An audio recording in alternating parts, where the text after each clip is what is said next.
السلام عليكم ورحمة الله.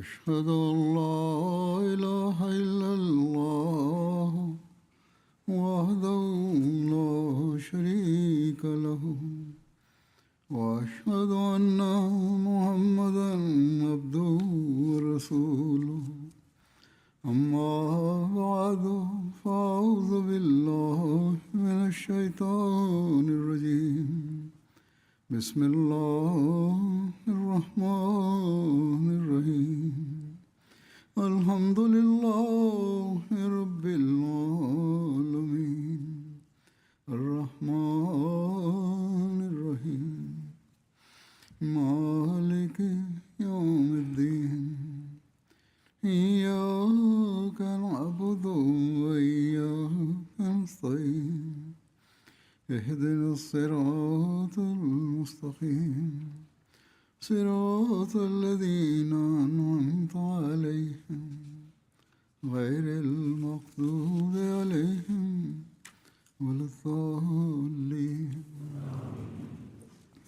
الذين ينفقون أموالهم بالليل والنهار سرا وعلانية ولهم أجرهم عند ربهم ولا خوف عليهم ولا هم يحزنون وفي أموالهم حق للسائل والمحروم.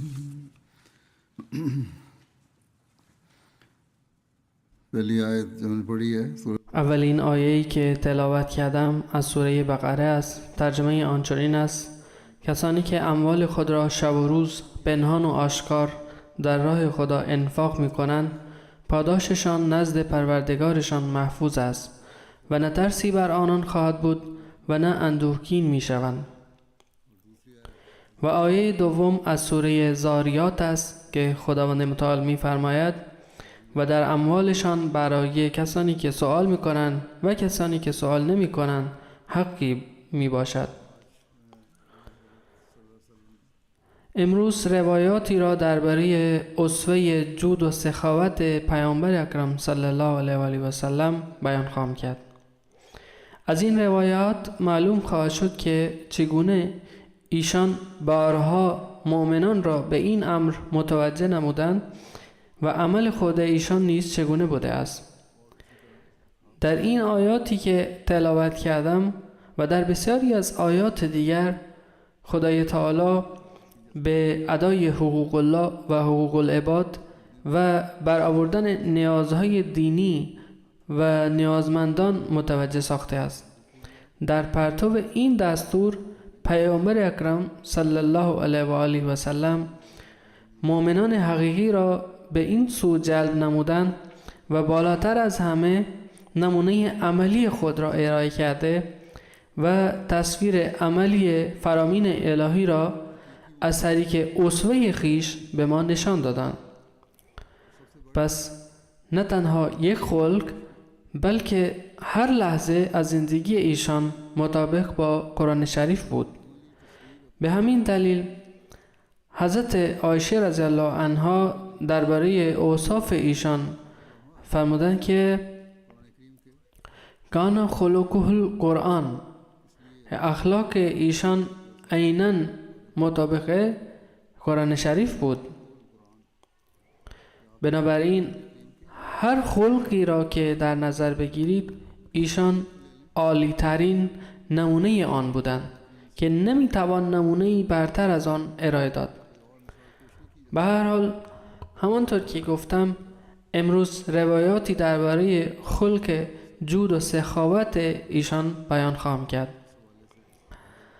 حضرت انس رضی الله عنه بیان می‌فرمایند که پیامبر اکرم صلی الله علیه و آله و سلم با این کلمات دعا می‌کردند: اللهم انی اعوذ بک من البخل والکسل و ارذل الامور و عذاب القبر و فتنة المحیا والممات. یعنی ای خدا، من از بخل، تنبلی، بدترین دوران عمر، عذاب قبر و از فتنه زندگی و مرگ به تو پناه میبرم. همچنین در این باره دعای دیگری نیز وجود دارد. باز هم از حضرت انس رضی الله عنه روایت شده است که پیامبر اکرم صلی الله علیه و آله و سلم چنین دعا می‌کردند: اللهم انی اعوذ بک من الهم والحزن والعجز والکسل والجبن والبخل و ضلع الدین و غلبة الرجال. که ای خدا، من از اندوه و غم، عجز و تنبلی، بزدلی و بخل، سنگینی بدهی و چیرگی مردمان به تو پناه میبرم. همچنین در زمینه انفاق در راه خدا و کمک به بندگان ایشان این نصیحت را نیز به مؤمنان فرمودند.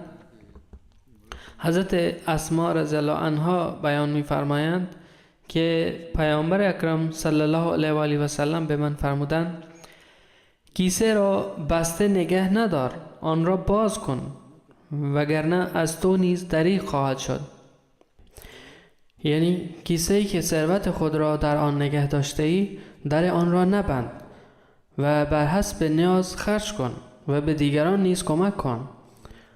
در روایت دیگری این کلمات آمده است که شمارش نکن، وگرنه خدای تعالی نیز با شمارش به تو خواهد داد. یعنی اگر خداوند متعال به تو نعمتی بخشیده است، حق شکرگزاری آن را نیز ادا کن و حق شکرگزاری این است که به دیگران نیز کمک کنی تا خدای تعالی بیشتر به تو عطا بفرماید. از حضرت ابو هریره رضی الله عنه روایت شده است که پیامبر اکرم صلی الله علیه و آله و سلم فرمودند: فرد سخاوتمند به خدا نزدیک است، به بهشت نزدیک است، به مردم نزدیک است و از آتش دور است. اما بخیل از خدا دور است، از بهشت دور است، از مردم هم دور است و به آتش نزدیک است. جاهل سخاوتمند نزد خدا بسیار محبوبتر از عابد بخیل است. هرچند فرد بخیل عبادت گزار باشد، اما در مقایسه با او خدای تعالی شخص جاهلی را که سخاوتمند باشد بیشتر دوست دارد.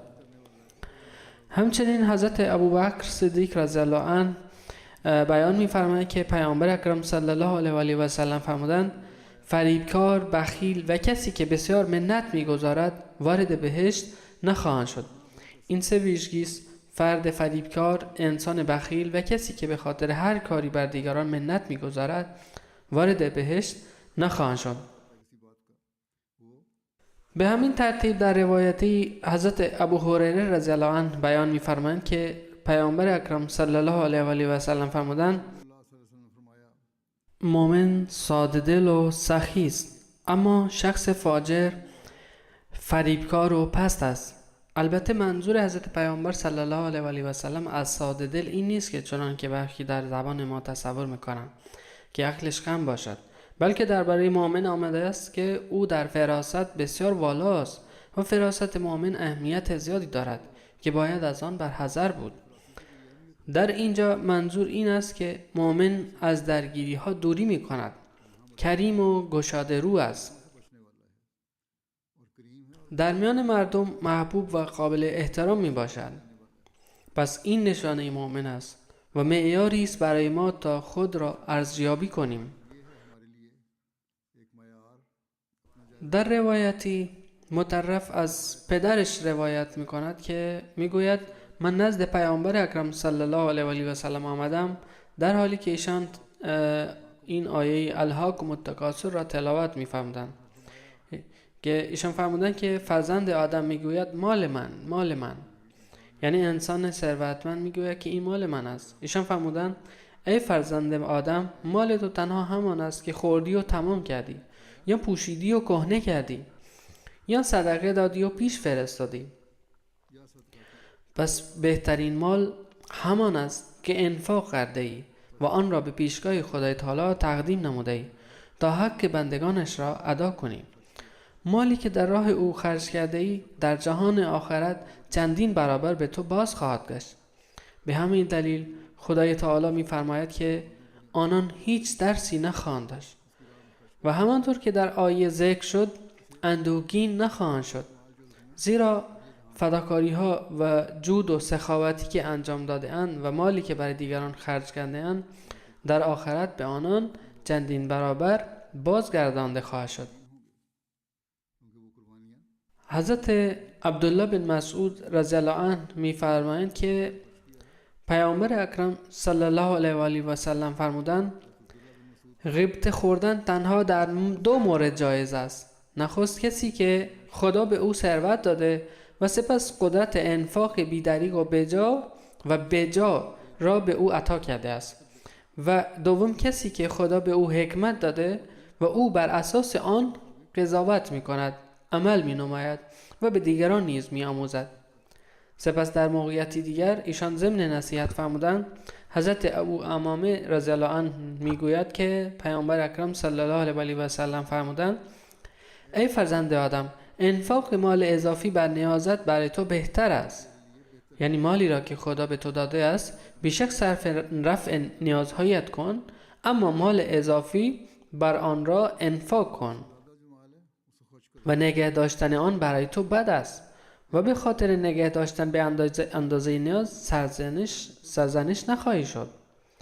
یعنی از تو نمیپرسند که چرا برای رفع نیازهایت مال نگه داشته ای، و انفاق را از کسانی آغاز کن که نفقه آنان بر عهده توست. شیوه انفاق این است که مسئولیت‌هایت مانند فرزندان، همسر، خویشاوندان فقیر یا کسانی که سرپرستیشان بر عهده توست در بهره‌مندی از مالت در اولویت قرار دارند. و سپس فرمودند و دست بالا از دست پایین بهتر است. حضرت عبدالله بن مسعود رضی الله عنه بیان می‌فرمایند که پیامبر اکرم صلی الله علیه و آله و سلم فرمودند چه کسی از شما مال وارثش را از مال خودش بیشتر دوست دارد؟ آیا کسی هست که بگوید مالی که برای وارثم به جا می‌گذارم برایم از مالی که نزد خود نگه داشته‌ام یا برای خود خرج می‌کنم عزیزتر است؟ مردم عرض کردند ای رسول خدا، در میان ما کسی نیست که مال خودش را بیشتر دوست نداشته باشد. به هر حال آنچه در دست ماست برای من عزیزتر است. ایشان فرمودند پس مال او همان است که پیش فرستاده و مال وارثش آن است که پشت سر گذاشته است. آنچه پیش فرستاده ای در راه خدا خرج کرده ای و به فقرا کمک نموده ای بهترین اموال است و پاداش آن را در آخرت خواهی یافت، همان گونه که خدای تعالی در قرآن شریف فرموده است. عمل خود حضرت پیامبر اکرم صلی الله علیه و آله و سلم در زمینه انفاق بی‌دریغ مال و توکل بر خدا چگونه بوده است؟ در این باره حضرت عبدالله بن مسعود رضی الله عنه بیان می‌فرمایند که پیامبر اکرم صلی الله علیه و آله و سلم نزد بلال تشریف آوردند در حالی که کپه‌ای از خرما نزد او انباشته شده بود. ایشان فرمودند ای بلال، این چیست؟ حضرت بلال رضی الله عنه عرض کرد ای رسول خدا، این را برای شما و مهمانانتان جمع کردم. ایشان فرمودند آیا نمی‌ترسی که بخار سوزان جهنم به این ذخیره برسد؟ سپس ایشان به بلال نصیحت فرمودند ای بلال، پیوسته انفاق کن و با وجود خدای صاحب عرش از فقر و تنگدستی مترس. مثال دیگری از اسوه خود ایشان در این زمینه وجود دارد. حضرت عایشه رضی الله عنها بیان می‌فرمایند که گوسفندی را ذبح کردند و گوشت آن را در میان فقرا تقسیم نمودند و مقداری را نیز برای خوردن در خانه نگه داشتند. پیامبر اکرم صلی الله علیه و سلم پرسیدند چقدر از گوشت باقی مانده است؟ حضرت عایشه رضی الله عنها پاسخ دادند فقط دست آن باقی مانده است. این را شنیده پیامبر اکرم صلی الله علیه و سلم فرمودند تمام مال باقی مانده است که تقسیم کرده ای به جز این دست، زیرا این دست به کار کسی نیامده و برای خوردن خودمان نگه داشته شده است. در جهان آخرت تنها همان چیزی به کار می آید که برای دیگران انفاق کرده ای. حضرت معاویه رضی الله عنه در خطبه گفت که من از حضرت پیامبر اکرم صلی الله علیه و سلم شنیدم که می فرمودند من تنها تقسیم کننده هستم و خداست که می بخشد. صفت جود و سخاوت در وجود پربرکت پیامبر اکرم صلی الله علیه و سلم حتی پیش از بعثت نیز در بالاترین حد وجود داشت و چنان که می‌خوانیم همسر پاک ایشان حضرت خدیجه رضی الله عنها زمانی به این حقیقت گواهی دادند که اولین وحی بر پیامبر اکرم صلی الله علیه و سلم نازل شده بود و ایشان با حالت اضطراب به خانه تشریف آورده بودند. حضرت خدیجه فرمودند جای نگرانی نیست، به خدا سوگند، خدا هرگز شما را رسوا نخواهد کرد.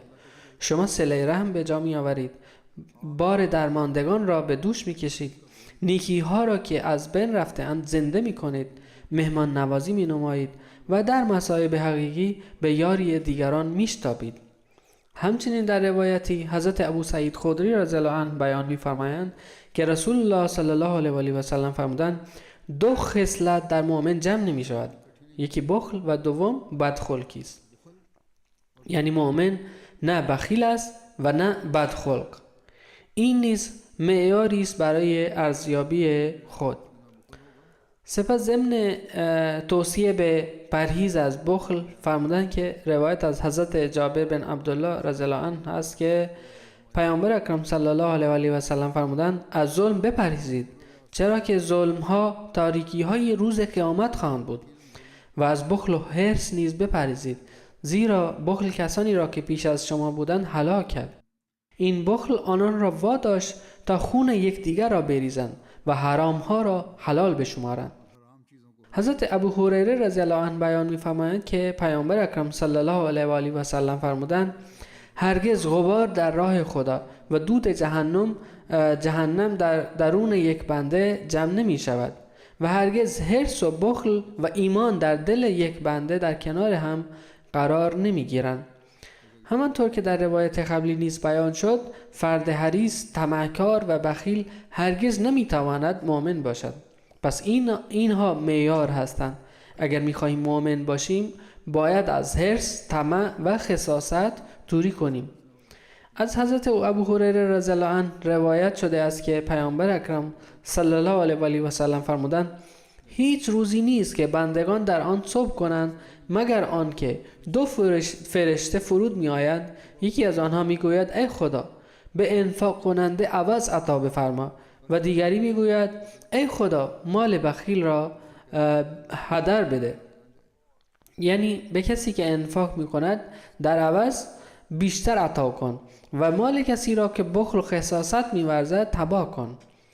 در این دنیا نیز برکت از مال چنین افرادی رخ می بندد و همان گونه که می بینیم بسیاری از مردم به این موضوع اذعان دارند و در جهان آخرت نیز این مال سودی به حال او نخواهد داشت.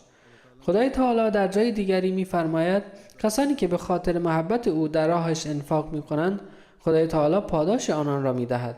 حضرت انس بن مالک رضی الله عنه بیان می فرمایند که پیامبر اکرم صلی الله علیه و سلم از همه مردم زیباتر، سخاوتمندتر و شجاعتر بودند. در روایت مشابهی حضرت انس رضی الله عنه بیان می‌فرمایند که پیامبر اکرم صلی الله علیه و سلم فرمودند آیا شما را از بخشنده ترین بخشندگان آگاه نسازم؟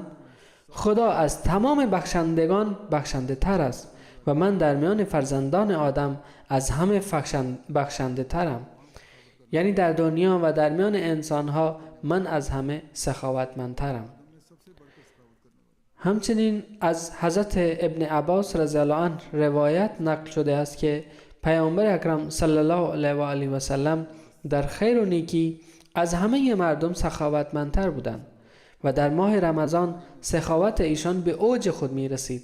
حضرت جبرائیل علیه السلام هر سال در ماه رمضان با ایشان دیدار میکرد تا آنکه رمضان پایان می‌یافت. پیامبر اکرم صلی الله علیه و سلم قرآن را برای او تلاوت می‌فرمودند. وقتی جبرائیل با ایشان دیدار میکرد پیامبر اکرم صلی الله علیه و سلم در انجام خیر و نیکی از تندباد نیز پیشی می‌گرفتند. به گونه‌ای انفاق می‌کردند که گویی طوفانی به پا خاسته است. حضرت مسلم موعود رضی الله عنه در یکی از خطبه‌های خود این موضوع را چنین بیان فرمودند که هنگامی که ایشان انفاق می‌کردند به حد کمال می‌رساندند تا جایی که صحابه می‌گویند حضرت پیامبر صلی الله علیه و سلم به ویژه در ماه رمضان چنان انفاق می‌کردند که گویی تندبادی می‌وزد. اما در عین حال عمل ایشان بر اساس این آیه بود که لا تبذر تبذیرا، یعنی سخاوت را بیهوده ضایع نمی‌کردند و آن را نابجا به کار نمی بردند. سخاوت وجود داشت، اما فرمان خدای تعالی نیز این است که اسراف نکنید و بی دلیل اموال خود را به هدر ندهید. خدای تعالی از اسراف منع فرموده است. سخاوت حاتم طایی وجود داشت، اما گاهی نابجا بود. حاتم طایی به عنوان فردی بسیار سخاوتمند شناخته می شود، اما سخاوت او همیشه سنجیده و به اقتضای زمان و مکان نبود، بلکه بدون تفکر هم انجام می شد. چون که در ضرب المثل آمده است از کیسه خلیفه می بخشد. مالی از خودش نبود، چه حقی داشت که اموال پدرش را تقسیم کند. درباره حاتم طایی آمده است که سخاوت از کودکی در ذاتش بود. سرانجام پدرش که دید او تمام اموالش را به باد می دهد، او را به بیرون فرستاد تا از شترها مراقبت کند. روزی دید 3 نفر که از شاعران بزرگ بودند به آنجا آمدند. چون آنان را در حال سفر دید، برای مهمان نوازی از ایشان 3 شتر را قربانی کرد. آنان گفتند ما 3 نفریم و 1 شتر هم کافی است. اما او گفت نه، اگر 1 شتر ذبح کنم 2 نفر دیگر دو نفر دیگر طفیلی خواهند شد. چون مال مفت پدرش بود، هر 3 شتر را برایشان سر برید. بقیهش احتمالاً ماند و ضایع شد یا به کسی دادند. به هر حال پدرش نیز بسیار ناراحت شد که اموالم این گونه به باد می‌دهد. اما مالی که به دست پیامبر اکرم صلی الله علیه و سلم می‌رسید مال خود ایشان بود و مطابق هدایت قرآنی و به اقتضای موقعیت انفاق می‌فرمودند.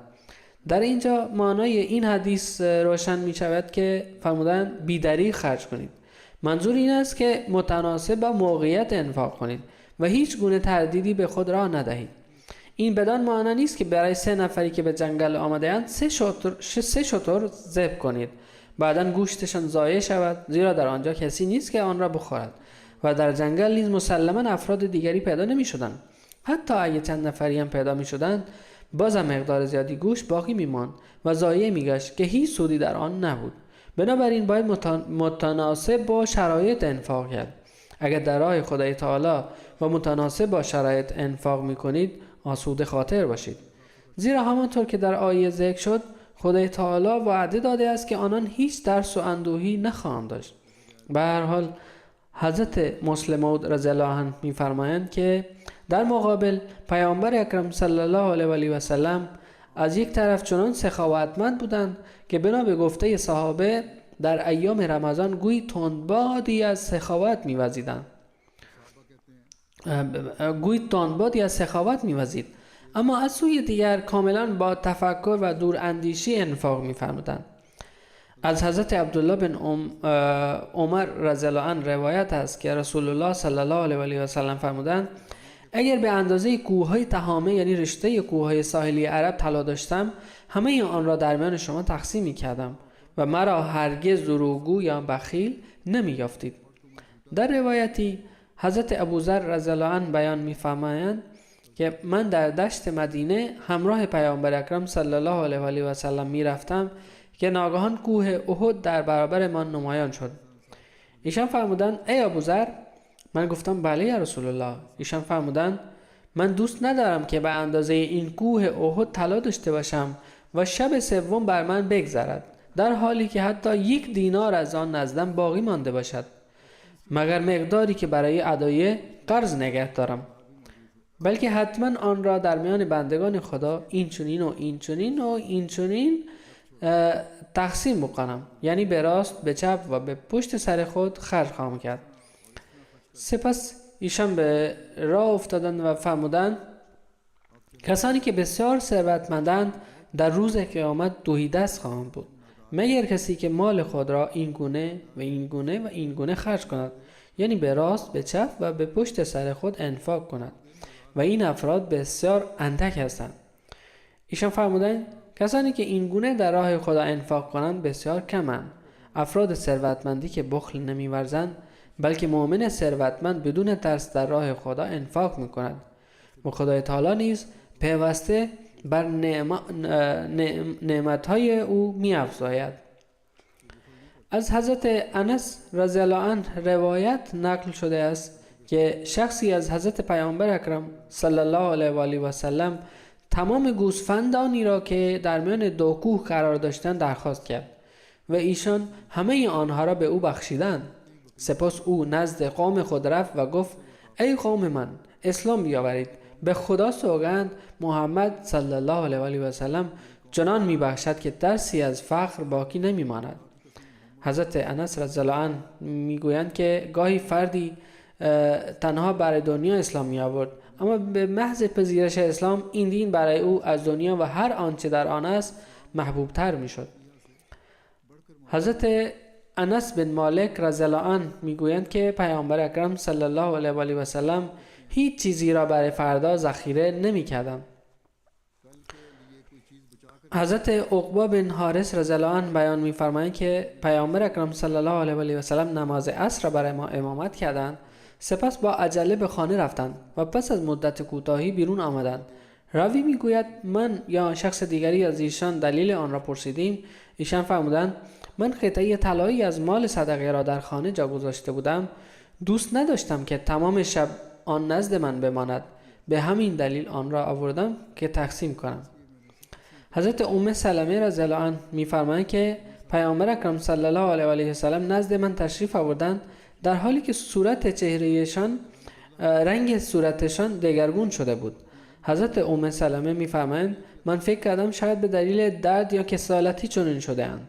از این رو عرض کردم ای رسول خدا، می‌بینم رنگ صورتتان دگرگون شده است، آیا به خاطر کسالتی است؟ ایشان در پاسخ فرمودند خیر، بلکه به خاطر آن 7 دیناری است که عصر به دست ما رسید و شب شد، اما ما آنها را خرج نکردیم. ما آنها را در گوشه بستر فراموش کرده بودم. و وقتی به یادم آمد سخت نگران آن شدم. از حضرت عقبه رضی الله عنه روایت نقل شده است که گفت من پشت سر پیامبر اکرم صلی الله علیه و آله و سلم در مدینه نماز عصر را خواندم. ایشان سلام دادند و با عجله برخاستند و از میان جمعیت عبور کرده به سوی حجره های همسران پاکشان رفتند.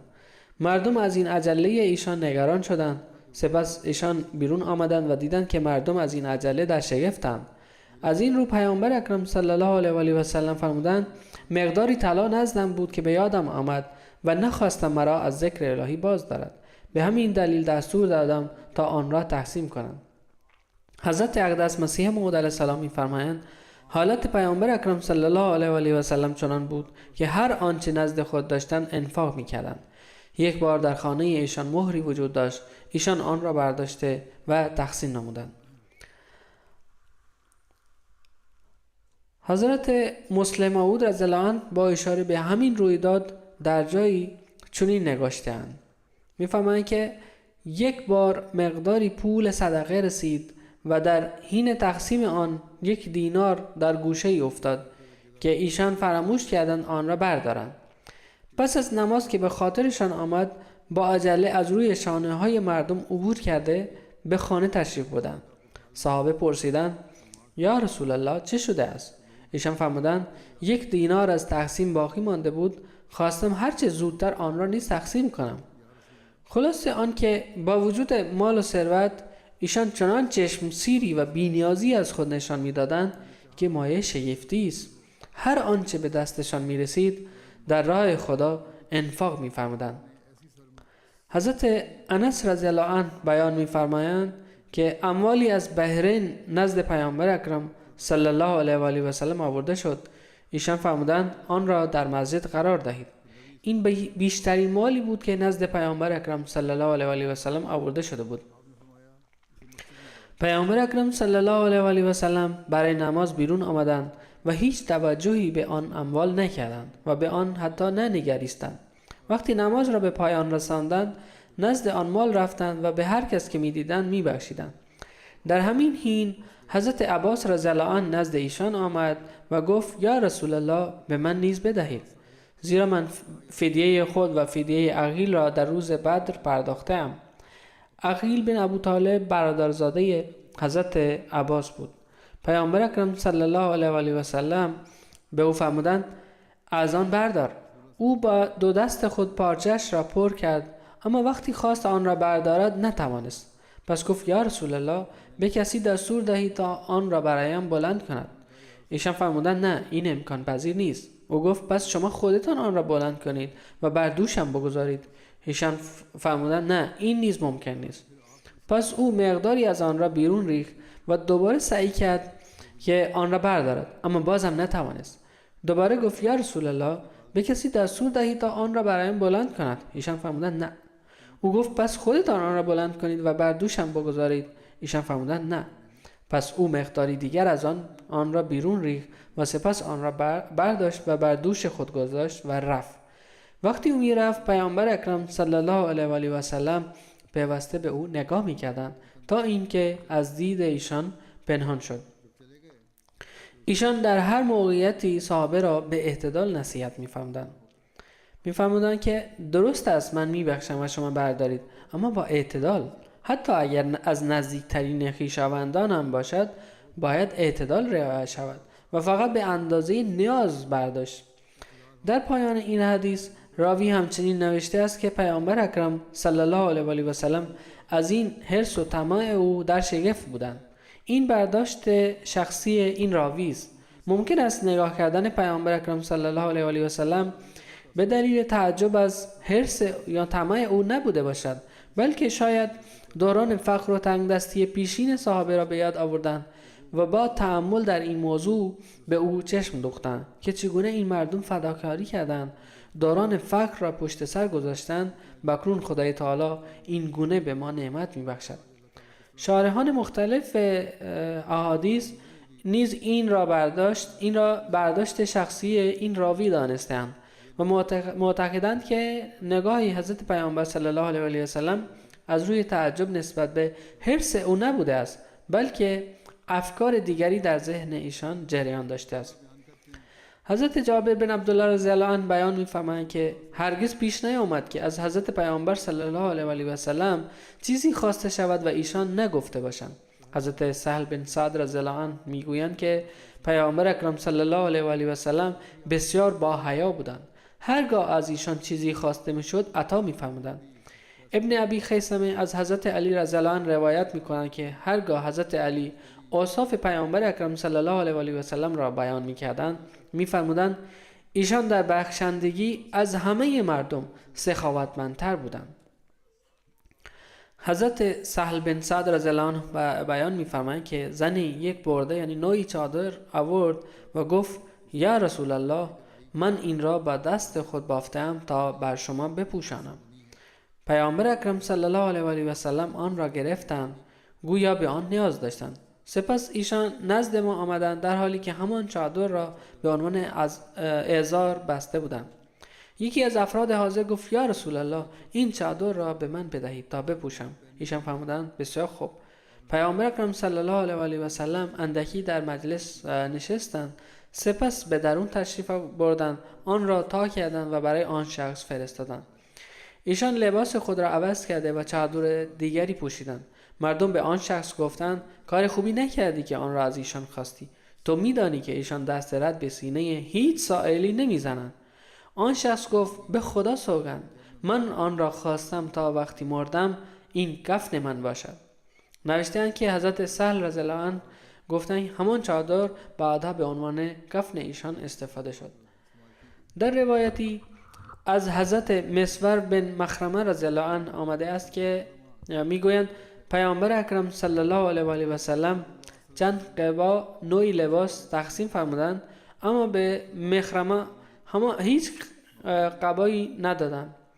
مخرمه به پسرش گفت با ما نزد پیامبر اکرم صلی الله علیه و آله و سلم بیا. من همراه او رفتم. پدرم گفت به اندرون برو و ایشان را نزد من صدا کن. مسور میگوید من کوچک بودم، به اندرون رفتم، ایشان را صدا زدم و گفتم که پدرم آمده است. ایشان نزد او تشریف آوردند در حالی که یکی از قباها در دستشان بود. ایشان فرمودند من این را برای تو نگه داشته بودم. پیش از آن که او گلایه خود را ابراز کند ایشان آن لباس را به او دادند و فرمودند که این را برایت نگه داشته بودم. راوی میگوید ایشان به مخرمه نگاه کردند و فرمودند نگاه کن و سپس فرمودند که این لباس برای توست و مخرمه از این بابت بسیار خوشحال شد. در روایت دیگری آمده است که پیامبر اکرم صلی الله علیه و آله و سلم صدای حضرت مخرمه را شناختند و خود بیرون تشریف آوردند. به جای اینکه پسر به اندرون برود خود ایشان بیرون آمدند. قبایی همراهشان بود و زیبایی های آن را به او نشان میدادند و میفرمودند من این را برای تو نگه داشته بودم. از حضرت انس بن مالک رضی الله عنه روایت نقل شده است که میگویند من همراه پیامبر اکرم صلی الله علیه و آله و سلم میرفتم و ایشان چادری نجرانی با حاشیه‌های زبر بر دوش داشتند. یک فرد بادیه نشین به ایشان رسید و چادر ایشان را به شدت کشید. من به یک سمت گردن پیامبر اکرم صلی الله علیه و آله و سلم نگاه کردم و دیدم که بر اثر این کشش شدید حاشیه چادر ردی بر گردن ایشان انداخته است. سپس آن شخص گفت: ای محمد، دستور بده تا از مال خدا که نزد اوست به من نیز بدهند. پیامبر اکرم صلی الله علیه و آله و سلم به سوی او رو کردند، خندیدند و سپس دستور دادند تا به او چیزی عطا کنند. تفصیل این ماجرا در جای دیگر چنین بیان شده است که حضرت ابو هریره رضی الله عنه بیان می‌فرمایند که پیامبر اکرم صلی الله علیه و آله و سلم در مجلس با ما می‌نشستند و صحبت می‌کردند. وقتی ایشان برمی‌خواستند ما نیز برمی‌خواستیم، تا اینکه ایشان به خانه یکی از همسران خود می‌رفتند. روزی ایشان با ما سخن می‌گفتند، وقتی برخاستند ما نیز برخاستیم. ناگهان بادیه نشینی را دیدیم که ایشان را گرفت و از طریق چادرشان را به شدت کشید، به گونه‌ای که گردن ایشان سرخ شد. حضرت ابو هریره رضی الله عنه بیان می‌فرمایند که آن چادر پیامبر اکرم صلی الله علیه و آله و سلم بسیار زبر بود. هنگامی که حضرت پیامبر صلی الله علیه و آله و سلم به سوی او رو کردند، آن بادیه نشین گفت: بر این دو شتر من مال بار کن، زیرا تو نه از مال خودت می‌دهی و نه از مال پدرت. با گستاخی تمام سخن گفت. راوی میگوید در این هنگام پیامبر اکرم صلی الله علیه و آله و سلم: خیر و من از خدا آمرزش می‌طلبم. خیر و من از خدا آمرزش می‌طلبم. خیر و من از خدا آمرزش می‌طلبم. ایشان ضمن استغفار فرمودند که خیر، من به تو چیزی نمیدم، نخواهم داد مگر اینکه، یعنی البته مقصودشان این نبود که اصلا چیزی نخواهم داد، بلکه این شرط را گذاشتن که فرمودند تا زمانی که تقاص این کشیدن را پس ندهید چیزی به تو نخواهم داد. تقاص عبایی را که کشیدی و گردنم را مجروح ساختی پس بده. آن بادیه نشین هر با می گفت: به خدا سوگند که من تقاص آن را پس نخواهم داد. او گفت: خیر، من هیچ تقاصی پس نمیدم، زیرا شما بدی را با بدی پاسخ نمیدهید. او از این ترفند استفاده کرد. بادیه نشین بسیار زیرک بود که چون شما بدی را با بدی پاسخ نمیدهید، بنابراین اصلا جای این پرسش نیست که من تقاص پس بدهم. وی گفت: من بدی کردم، اما شما که رفتار بدی نخواهید کرد.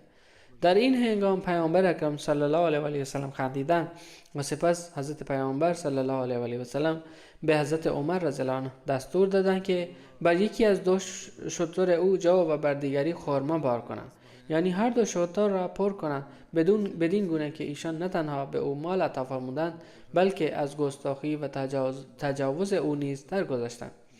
حضرت جابر بن عبدالله رضی الله عنه بیان می‌فرمایند که پیامبر اکرم صلی الله علیه و آله و سلم فرمودند: اگر مال بحرین به دست ما برسد، من این چنین و این چنین و این چنین به تو خواهم داد. ایشان دو دست خود را به هم نزدیک کرده و این سخن را فرمودند. اما پیش از رسیدن مال بحرین، پیامبر اکرم صلی الله علیه و آله و سلم فوت کردند. پس از ایشان آن مال نزد حضرت ابوبکر آورده شد. ایشان به جارچی دستور دادند تا اعلام کنند که هر کس وعده یا طلبی از پیامبر اکرم صلی الله علیه و آله و سلم دارد مراجعه کند. من برخاستم و عرض کردم پیامبر اکرم صلی الله علیه و آله و سلم فرموده بودند که اگر مال بحرین رسید، من این چنین و این چنین و این چنین به تو خواهم داد. در پی آن حضرت پیامبر یک مشت پر با هر دو دست به هم چسبیده به من دادند. سپس به من فرمودند که آن را بشمار. من شمردم و دیدم 500 درهم است. سپس ایشان فرمودند 2 برابر این مقدار نیز بردار. حضرت طلحه بن حضرمی رضی الله عنه که پیامبر اکرم صلی الله علیه و آله و سلم ایشان را به عنوان عامل بحرین منصوب فرموده بودند، این مال را از بحرین فرستاده بودند و پس از پیامبر اکرم صلی الله علیه و آله و سلم نیز در همین مقام باقی ماندند. هارون بن ریا بیان می‌کند که یک بار 70,000 درهم نزد پیامبر اکرم صلی الله علیه و آله و سلم آوردند. این بیشترین مالی بود که نزد ایشان آورده شد. این مال بر روی حصیری قرار داده شد و ایشان برای تقسیم آن ایستادند. هر نیازمندی که آمد ایشان او را دست خالی باز نگرداندند تا آنکه تمام مال را تقسیم نمودند. در این روایت چنین آمده است: اما اموالی بیشتر از این نیز به دست ایشان می رسید. شاید به اندازه آگاهی راوی این بیشترین مقدار مال بوده باشد، یا شاید تا زمانی که این روایت بیان می شده بیشترین مقدار بوده، زیرا در روایت قبلی مالی که از بحرین آمد بسیار بیشتر از این بود. از حضرت ابو هریره رضی الله عنه روایت نقل شده است که شخصی به خدمت حضرت پیامبر صلی الله علیه و آله و سلم رسید و درخواستی کرد. پیامبر صلی الله علیه و آله و سلم نیم وسق غله قرض گرفته و به او دادند. یک وسق تقریبا معادل 60 صاع و یک صاع برابر با 2.5 سیر است، 2.5 کیلو است. سپس طلبکار برای گرفتن قرض خود آمد و ایشان یک وسق کامل به او عطا کردند و فرمودند نصف آن برای ادای قرض و نصف دیگر به عنوان هدیه‌ای برای توست. این نیکوترین شیوه ادای قرض است. از او نیم وسق غله قرض گرفته بودند، اما به هنگام باز پرداخت یک وسق کامل به او دادند. این بهترین شیوه باز پرداخت است، نه اینکه حتی در پس دادن اصل قرض نیز بهانه تراشی و تعلل شود. از حضرت سهل بن سعد ساعدی رضی الله عنه روایت نقل شده است که یک جبه پشمی مشکی برای پیامبر اکرم صلی الله علیه و آله و سلم دوخته شد. روزی ایشان آن جبه را پوشیده و در میان صحابه حاضر شدند. ایشان فرمودند آیا نمی‌بینید چقدر زیباست؟ یک بادیه نشین عرض کرد یا رسول الله، پدر و مادرم فدایتان باد، این جبه را به من ببخشید. و هرگز چنین نشده بود که پیامبر صلی الله علیه و آله و سلم چیزی خواسته شود و ایشان نه بگویند. پیامبر اکرم صلی الله علیه و آله و سلم جبه خود را درآوردند و به او دادند. روایت بسیار زیبایی از حضرت ابن عمر رضی الله عنه نقل شده است که بیان می‌فرمایند پیامبر اکرم صلی الله علیه و آله و سلم از یک پارچه فروش پیراهنی به قیمت 4 درهم خریدند. ایشان پیراهن را پوشیده و بیرون آمدند که یکی از انصار گفت ای رسول خدا، پیامبر اکرم صلی الله علیه و آله و سلم این پیراهن را به من بپوشانید، خداوند لباس بهشت را بر شما بپوشاند. ایشان آن پیراهن را در آورده و به او دادند. سپس نزد فروشنده رفتند و پیراهن دیگری به قیمت 4 درهم خریدند. اکنون تنها 2 درهم برایشان باقی مانده بود. در مسیر بازگشت ایشان کنیزی را در حال گریه دیدند. علت گریهش را پرسیدند. او گفت ای پیامبر خدا، خانواده‌ام 2 درهم به من داده بودند تا آرد بخرم، اما پولها گم شده است. پیامبر اکرم صلی الله علیه و آله و سلم 2 درهم باقی مانده خود را به او بخشیدند. او برگشت اما دوباره شروع به گریه کرد. ایشان پرسیدند که چرا گریه می‌کنی، در حالی که اکنون 2 درهم داری و میتوانی آرد بخری؟ کنیز گفت میترسم مرا کتک بزنن، چرا که اینقدر دیر کرده اما کجا بودم؟ ایشان همراه او به سوی خانه اربابش رفتند و وقتی رسیدند ایشان سلام کردند. آنان صدای ایشان را شناختند اما به جای پاسخ سکوت کردند. ایشان دوباره سلام کردند، بازم سکوت کردند. بار سوم هم سلام کردند و این بار پاسخ دادند. ایشان پرسیدند آیا بار اول صدای سلام را نشنیدید؟ عرض کردند شنیدیم، اما دوست داشتیم که شما پیوسته بر ما سلامتی بفرستید و بارها سلام کنید. سپس عرض کردند ای رسول خدا، پدر و مادرمان فدایتان چگونه تشریف آوردید؟ ایشان فرمودند این دختر میترسید که او را کتک بزنید. ارباب آن کنیز گفت به خاطر تشریف فرمایی شما همراه او من این کنیز را در راه خدا آزاد کردم. پیامبر اکرم صلی الله علیه و آله و سلم به آنان بشارت خیر و بهشت دادند و سپس فرمودند خدای تعالی در این 10 درهم برکت عظیمی قرار داده است. با آن هم پیامبرش را پوشاند، هم یک انصاری را لباس پوشانید و هم یک کنیز را آزاد ساخت. حضرت عثمان رضی الله عنه خوشه انگور به عنوان هدیه به پیامبر اکرم صلی الله علیه و آله و سلم تقدیم کرد. در جایی گفته شده که خوشه خرما بود. به هر حال در یک جا انگور و در جای دیگر خرما ذکر شده است. میگویند سپس سائلی آمد و پیامبر اکرم صلی الله علیه و آله و سلم آن خوشه انگور یا خرما را به او دادند. حضرت عثمان رضی الله عنه آن خوشه را به مبلغ 1 درهم از سائل خریدند و دوباره آن را به خدمت حضرت پیامبر صلی الله علیه و آله و سلم تقدیم کردند. ولی آن سائل دوباره آمد و پیامبر اکرم صلی الله علیه و آله و سلم بازم آن را به او دادند. این ماجرا 3 بار تکرار شد. حضرت عثمان رضی الله عنه می خریدند و به آن حضرت صلی الله علیه و آله و سلم تقدیم می کردند. سائل می آمد و دوباره می خواست و ایشان آن را به او می دادند. شاید این خوشه خاص باشه که حضرت عثمان رضی الله عنه میخواستن که حضرت پیامبر صلی الله علیه و سلم از آن بخورن. به هر حال حضرت پیامبر صلی الله علیه و سلم در نهایت با نرمی به آن سائل فرمودند: فلانی، آیا تو سائل هستی یا تاجر؟ تو برای درخواست آمده ای؟ سائلان که این گونه رفتار نمی کنند. تو داری درهم به دست می آوری و تجارت می کنی. ایشان او را رد نکردند، بلکه با لحنی حکیمانه نصیحت فرمودند که این عمل او مناسب نیست.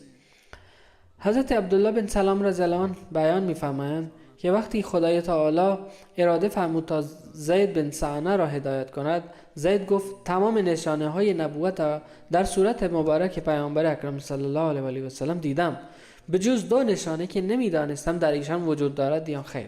یکی این که حلم این پیامبر بر خشم او غالب خواهد بود و دوم این که هرچه با او جاهلانه تر رفتار شود، حلم و بردباریش بیشتر خواهد شد. من پیوسته در جستجوی فرصتی بودم تا این نشانه ها را نیز بیازمایم. به هر حال هدف او آزمایش بود، اما فرصت به این شکل پیش آمد که زید بن سعنه میگوید که روزی حضرت پیامبر صلی الله علیه و سلم از خانه بیرون آمدند و حضرت علی بن ابی طالب نیز همراه ایشان بودند. در این هنگام سواری آمد که به نظر می رسید بادیه نشین است. او عرض کرد: یا رسول الله، مردم روستای بصرا از فلان قبیله مسلمان شده اند و من به آنان گفته بودم که اگر مسلمان شوند رزق فراوانی به آنان خواهد رسید، اما اکنون به دلیل کمبود باران دچار قحطی و سختی شده اند. یا رسول الله، می ترسم به خاطر حرص و طمع از اسلام خارج شوند، همان گونه که به امید فراخی رزق مسلمان شده بودند. اگر لطف بفرمایید و صلاح بدانید چیزی برایشان بفرستید تا یاری و دلجویی شوند. ایشان به آن شخص نگاه کردند و حضرت علی که همراه آن حضرت بود نیز عرض کردند: در حال حاضر چیزی نداریم که فوراً برای کمک فرستاده شود. زید بن سعنه میگوید: من نزدیک ایستاده بودم و گفتم: ای محمد صلی الله علیه و سلم، آیا خرمای باغ فلان قبیله را به مقدار معین و در موعد مقرر پیش فروش میکنید؟ ایشان فرمودند: ای یهودی، یعنی سعنه یهودی بود، من می توانم خرما را به مقدار و موعد معین پیش فروش کنم، اما این شرط را نمی پذیرم که خرما حتما از باغ فلان قبیله باشد. من گفتم: باشد. پس ایشان با من معامله کردند. من کیسه‌ام را باز کردم و 80 مسقال طلا، هر مسقال تقریبا معادل 4.25 گرم است، به عنوان پیش پرداخت به ایشان دادم تا در فلان زمان مقدار مشخصی خرما به من تحویل دهند. پیامبر اکرم صلی الله علیه و سلم آن طلا را به شخصی که برای درخواست کمک آمده بود دادند و فرمودند: این را به طور مساوی میان آن مصیبت زدگان تقسیم کن و از این طریق به آنان یاری برسان. زید بن سعنه میگوید: هنوز 2-3 روز به موعد مقرر باقی مانده بود که من نزد ایشان آمدم. گریبان و چادرشان را گرفتم و با صورتی بسیار خشمگین گفتم: ای محمد صلی الله علیه و سلم، آیا حق مرا ادا نمی کنی؟ به خدا سوگند من این عادت بنی عبدالمطلب را به خوبی می دانم که در ادای دین بسیار بدقول هستند و از عادت تفره رفتن تو نیز آگاهم. هرچند اصلا جای چنین سخنی نبود، اما به هر حال او در آن زمان دشمن بود، یا در دلش دشمنی وجود داشت، یا آن که می‌خواست ایشان را بیازماید. به هر حال او چنین رفتاری کرد. وی در ادامه میگفت: و من در این زمینه تجربه دارم. زید میگوید: در آن لحظه به حضرت عمر که در همان نزدیکی بود نگاه کردم و دیدم چشمانش از شدت خشم مانند فرفره میچرخید. حضرت عمر با نگاهی تند و خشمگین به من نگریست و گفت: ای دشمن خدا، آیا با رسول الله صلی الله علیه و سلم چنین سخنانی میگویی که من میشنوم و چنین گستاخی میکنی که من میبینم؟ قسم به خدایی که او را به حق فرستاده است، اگر از ایشان بیم نداشتم با شمشیرم گردنت را میزدم. این در حالی بود که پیامبر اکرم صلی الله علیه و سلم با کمال آرامش و اطمینان به حضرت عمر نگاه میکردند و لبخند میزدند. سپس پیامبر اکرم صلی الله علیه و سلم فرمودند: ای عمر، به جای این خشم من و این شخص هر دو سزاوارتر بودیم که مرا به حسن ادای دین و او را به حسن مطالبه دعوت کنی. ای عمر، او را ببر و حقش را ادا کن و حتی 20 صاع خرمای بیشتری به او بده. من گفتم: ای عمر، این مقدار بیشتر برای چیست؟ او پاسخ داد پیامبر اکرم صلی الله علیه و سلم به من دستور دادند که در عوض سختی و درشتی من به تو بیشتر بپردازم. من به حضرت عمر گفتم آیا میدانی من کیستم؟ حضرت عمر گفت نه، تو کیستی؟ گفتم من زید بن سعنه هستم. حضرت عمر پرسید همان حبر عالم بزرگ یهود؟ پاسخ دادم بله، عالم یهود. حضرت عمر گفت تو با این جایگاه علمیت چرا چنین گستاخی با پیامبر اکرم صلی الله علیه و سلم کردی؟ پاسخ دادم ای عمر، هنگامی که ایشان را دیدم تمام نشانه های نبوت را در ایشان یافتم، به جز 2 نشانه که از آنها آگاه نبودم. نخست این که آیا حلم این پیامبر بر خشمش غالب است، و دوم این که هرچه بیشتر با تندی و جهالت با او رفتار شود آیا حلم و بردباریش بیشتر خواهد شد. من این 2 موضوع را آزمودم. ای عمر، تو را گواه میگیرم که من خوشنودم که خدا پروردگارم، اسلام دینم و محمد صلی الله علیه و سلم پیامبرم باشد، و تو را گواه میگیرم که نیمی از اموالم را به عنوان صدقه برای امت محمدیه وقف میکنم. در این هنگام حضرت عمر گفتند بگو برای برخی از امت محمدی، زیرا تمام امت که قابل شمارش نیستند و چگونه مال تو کفاف همه را میدهد؟ گفتم باشد، به عنوان صدقه برای برخی از آنان. سپس زید به خدمت حضرت پیامبر صلی الله علیه و سلم رسید و عرض کرد گواهی میدهم که هیچ معبودی جز خدا نیست و محمد صلی الله علیه و سلم بنده و فرستاده اوست. من به ایشون ایمان میآورم. بدین ترتیب زید ایشان را تصدیق کرد، بیعت نمود و در چندین جنگ همراه ایشان شرکت داشت تا اینکه در راه بازگشت از غزوه تبوک دار فانی را ودا گفت. او یک عالم یهودی پاک فطرت بود که با دیدن آن حضرت صلی الله علیه و سلم و مشاهده تمام نشانه ها اسلام را پذیرفت. این از حسن خلق آن حضرت صلی الله علیه و سلم که نه تنها با قرض گرفتن قومی را از گرسنگی نجات دادند، بلکه با اخلاق والای خویش یک عالم یهودی را نیز مسلمان ساختند. اللهم صل علی محمد و علی آل محمد و بارک و سلم انک حمید مجید.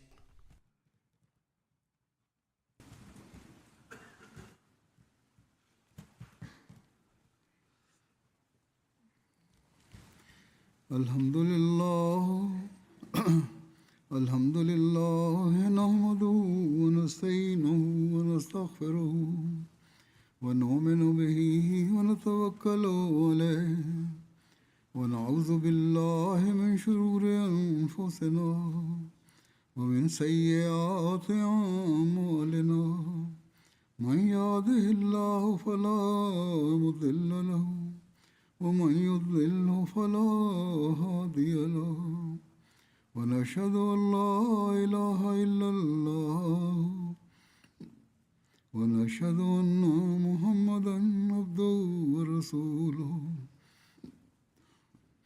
عباد الله رحمكم الله إن الله يأمر بالعدل والإحسان وإيتاء ذي القربى وينهى عن الفحشاء والمنكر والبغي يعظكم لعلكم تذكرون اذكروا الله يذكركم وادعوه يستجب لكم ولذكر الله أكبر.